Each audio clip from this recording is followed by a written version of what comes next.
Degree కళాశాలల లెక్చరర్ల ప్రమోషన్లో జరుగుతున్న అన్యాయాలను వెంటనే సరిదిద్దాలని డిమాండ్ చేస్తూ qualified government degree lecturers association ఆధ్వర్యంలో హైదరాబాద్ ఇందిరా పార్క్ ధర్నా చౌక్ వద్ద లెక్చరర్లు నిరసన చేపట్టారు. ప్రిన్సిపల్ ప్రమోషన్లలో సీనియారిటీ జాబితాను సవరించాలని, అర్హత లేని వారికి ప్రమోషన్లు కల్పించడం వల్ల సీనియర్ లెక్చరర్లకు అన్యాయం జరుగుతోందని సంఘం నాయకులు ఆరోపించారు. ఈ విషయంలో రాష్ట్ర ప్రభుత్వం తక్షణం జోక్యం చేసుకుని అర్హులైన లెక్చరర్లకు న్యాయం చేయాలని వారు విజ్ఞప్తి చేశారు. ప్రశ్నించలేని టీచర్లు ఉండడం సమాజానికి చాలా నష్టం. అధికారులకు ఇది ప్లస్ పాయింట్ కావచ్చు. At the same time degree lecturers association state general secretary ఈరోజు ధర్నా చేస్తున్నటువంటి ఒకే ఒక ఉద్దేశం, మేము 15 సంవత్సరాలుగా ఎదురు చూస్తున్నటువంటి డిగ్రీ కళాశాల ప్రిన్సిపల్ ప్రమోషన్, ఈ ప్రిన్సిపల్ ప్రమోషన్ విషయంలోనే పెద్ద చిక్కంతా వచ్చి పడింది. అధికారులు మేము 2010 సంవత్సరంలో వచ్చినా కూడా లిస్టును మాత్రము వాళ్ళు తయారు చేయడానికి 150 మంది లిస్టు తయారు చేయడానికి వాళ్ళు 15 సంవత్సరాల సమయం తీసుకున్నారు. ఆ 15 సంవత్సరాల కాలంలో వాళ్ళు తయారు చేసినటువంటి లిస్టు మొత్తం తప్పులో తడకగా ఉన్నది. మరి ఆ తప్పులో తడకగా ఉన్నటువంటి ఆ లిస్టునే వాళ్ళు ప్రమోషన్లుగా ఇవ్వడం కూడా జరిగింది. మరి 2026లో ఎలిజిబిలిటీ వచ్చేటటువంటి వ్యక్తి మరి 2023లోనే ప్రమోషన్ తీసుకున్నాడు. మా జూనియర్లు ప్రమోషన్ తీసుకున్నారు. మా జూనియర్లు ఎలా ప్రమోషన్ తీసుకుంటారు? ఫస్ట్ నెంబర్ ప్రమోషన్ తీసుకోలేదు, కానీ 1046 ఉన్నటువంటి ఒక వ్యక్తి ప్రమోషన్ తీసుకున్నాడు. 288 ఉన్నటువంటి ఒక వ్యక్తి ప్రమోషన్ తీసుకున్నాడు. అది ఇవ్వాలి కాదు, 2023 సంవత్సరంలోనే ప్రమోషన్ తీసుకున్నాడు. అర్హతలు లేనటువంటి వాళ్ళు, కొనుక్కొచ్చుకున్న PhDలు తెచ్చుకున్నటువంటి వాళ్ళు ప్రమోషన్లు తీసుకున్నారు. జూనియర్లు ప్రమోషన్లు తీసుకున్నారు. అర్హులైనటువంటి మాకు అన్యాయం చేస్తున్నారు. కాబట్టి మరి ఇటువంటి అన్యాయాలకు సపోర్టుగా ఉన్నటువంటి ఒక దుష్ట సంఘ నాయకుడిని, అతన్ని పెంచి పోషిస్తున్నటువంటి ఉన్నతాధికారులని ఇమ్మీడియట్గా వాళ్ళను విధుల నుంచి తొలగించాలి.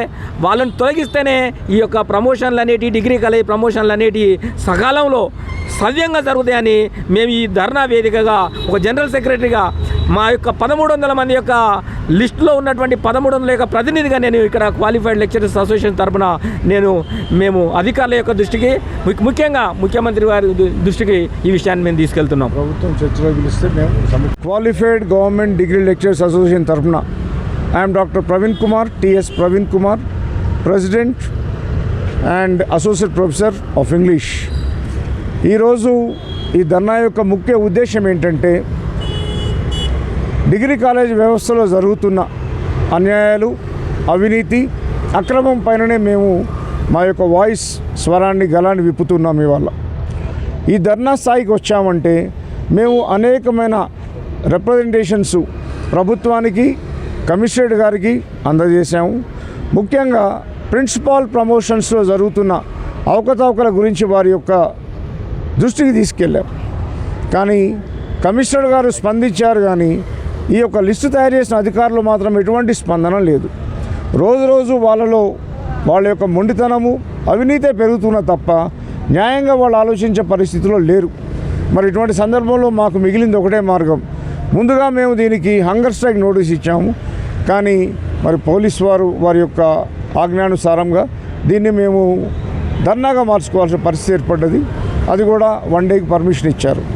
సో ఈరోజు మేము ఇక్కడ ఉన్నామంటే ప్రభుత్వం తప్పకుండా దీని గురించి ఆలోచించాలి. ముఖ్యంగా ముఖ్యమంత్రి గారు, వారి దగ్గరనే విద్యాశాఖ ఉంది.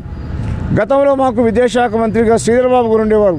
కాంగ్రెస్ ప్రభుత్వం ఉన్నప్పుడు శ్రీధర్ బాబు గారు ఎప్పుడైతే మంత్రిత్వ శాఖను తీసుకున్నారో ఇమ్మీడియట్గా మాకు 1 ఇయర్ లోపల ప్రమోషన్స్ అనేవి లభించాయి.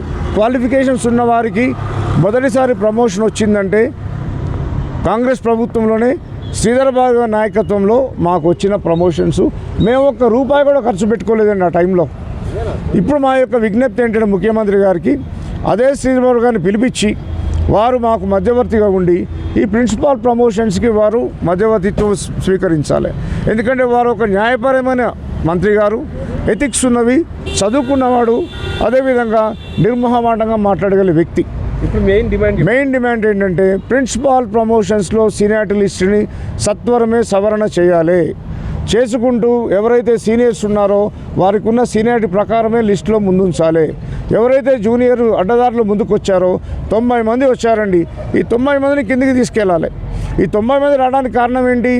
వాళ్ళకు బలమైన కారణం ఒకటే, లావాదేవీలు. ఎవరెంత ముట్ట చెప్తే అంతమంది పైకి తీసుకొచ్చారు. చాలా మొండిగా మాట్లాడుతున్నారు. కారణం ఏంటంటే ఇచ్చిన డబ్బు మళ్ళీ తిరిగి ఇవ్వడం సాధ్యం కాదు కాబట్టి ఎట్లా మనం దీన్ని కొనసాగించుకోవాలి. సో 98 బ్యాచ్ వాళ్ళు కొంతమంది ఉన్నారు, వీళ్ళకు వాయిస్ లేదు, వీళ్ళని తొక్కేస్తే మనం అనుకునే సాధించుకోగలుగుతాం. ఈరోజు ఈ తొక్కింపు అనేది కనుక సక్సెస్ అయితే రాబో జనరేషన్స్లో కూడా రాబో సంవత్సరాలు కూడా దీన్నే కొనసాగించుకోవచ్చు, అడ్డదారులు అక్రమైన ప్రమోషన్స్ ఇవ్వచ్చు అనే ధోరణిలో ఉన్నారు. దీనికి సంబంధించిన అధికారులు ఎవరైతే ఉన్నారో మల్టీజోన్ 2కు సంబంధించిన జేడీ గారు డాక్టర్ బాలభాస్కర్ గారు దీనికి ముఖ్య కారణం. వారి కింద పనిచేస్తూ ఉన్న ఏడీ శ్రావణి గారు కారణం. సో ఈ అధికారులు ఎవరైతే ఉన్నారో వారి యొక్క రెస్పాన్సిబిలిటీని, వారి యొక్క బాధ్యతను సరిగా వాళ్ళు నిర్వర్తించట్లేదు. ప్రతిరోజు వీరి యొక్క నిర్లక్ష్యం వల్ల మా జీవితాలు నష్టపోతున్నాయి. మేము ఇంత చదువుకున్న ప్రొఫెసర్స్మి ఇవాళ టీచర్స్ డే, గురు పౌర్ణమి రోజు వచ్చి ధర్నా చేయాల్సిన పరిస్థితి వచ్చేది సార్. క్లాస్లో చదువు చెప్పే ప్రొఫెసర్లము రోడ్డుకి ధర్నా చేస్తున్నాము. టీచర్ యొక్క పరిస్థితి ఇట్లా ఉంటే సామాన్య పౌరుడికి ఎట్లా ఉంటుంది న్యాయం అనేది? ఈ ప్రభుత్వంలో తప్పకుండా మాకు న్యాయం జరుగుతుందనే నమ్మకం ఉంది కాబట్టి ముఖ్యమంత్రి గారు నిన్న ఆల్రెడీ ఆదేశించారు, నోట్ పుటప్ చేయమని చెప్పారు గవర్నమెంట్కి. నోటు వాళ్ళ దగ్గర ఉంది, కానీ ఇప్పటిదాకా మాకు ఎటువంటి సమాచారం అందించలేదు. కారణం ఏంటంటే వీళ్ళు సంఖ్యలో తక్కువ ఉన్నారనుకుంటారు. మాది సంఖ్యాబలం కాదు, ఇక్కడ మాది నైతిక బలము. సో మేము ఇక్కడ వాయిస్ ఇస్తున్నామంటే ఇది అందరికీ సంబంధించిన విషయమే. అందుకనే ముఖ్యంగా మా యొక్క డిమాండ్ ఏంటంటే ఇమ్మీడియట్గా సీనియారిటీ లిస్టు సవరించాలి, 98 బ్యాచ్ వాళ్ళను వారి యొక్క క్రమంలో ఉంచాలి. గవర్నమెంట్ ఏదైతే 7/3/2022 రోజు మెమో జారీ చేసిందో ఆ మెమోను మాకు ఉన్నట్టుగానే అమలుపరచాలి. దాంట్లో నోషనల్ సీనియారిటీ చెప్పారు, అది ఇస్తే కనుక మాకు సీనియారిటీ సమస్య రాదు, మమ్మల్ని జూనియర్స్తో పోల్చుకునే అవకాశమే రాదు. మా సీనియర్స్కున్న గౌరవం మాకు దక్కుతుంది, మా జీవితంలో ఒక్క ప్రమోషన్ మాకు లభిస్తుంది ప్రిన్సిపాల్గా. ఇది మేము ఇక వేదిక నుంచి మీ తరఫున విన్నవించుకుంటా డిమాండ్ చేస్తున్న విషయం.